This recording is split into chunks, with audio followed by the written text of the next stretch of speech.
During World War II, the Imperial Japanese military conducted human experimentation to better understand the consequences of biological and bacteriological warfare. An interrogation of a Japanese veterinarian in 1946 by the General Headquarters of the Supreme Commander helped shed light on these secrets within the Japanese Army. In Germany, many infamous Nazi doctors also performed medical experiments on prisoners of war, and this interview helped highlight what was occurring in other Axis countries.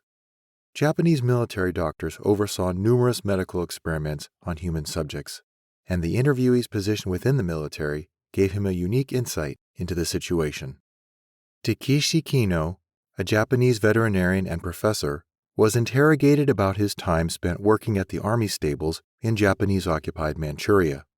Although he worked specifically with horses and studied animal epidemics, he was able to provide information behind many of the rumors circulating about his former workplace. The study of animal diseases overlapped with the pursuit of biological and bacteriological warfare, since animal diseases were deployed as biological weapons by Japan during World War II. As a result, General Headquarters still had reason to believe there was human experimentation being conducted at the Army stables.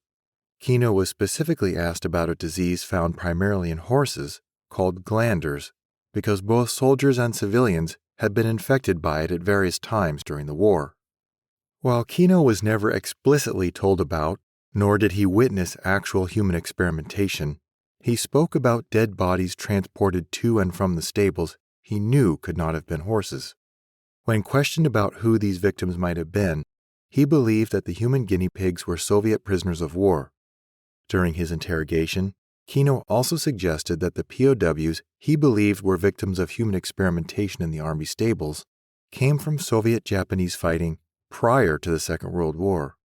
This information is significant because it exposes and demonstrates the Imperial Japanese Army's use of human experimentation for biological warfare purposes even prior to the outbreak of a major global conflict.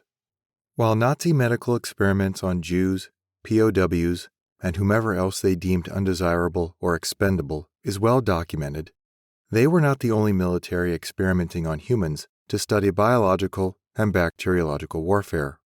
The interrogation of Takeshi Kino is a critical piece in building a complete picture of Imperial Japan's own human experimentation and demonstrates the importance of documenting the perspectives of all participants who witnessed the atrocities committed by their armed forces and governments.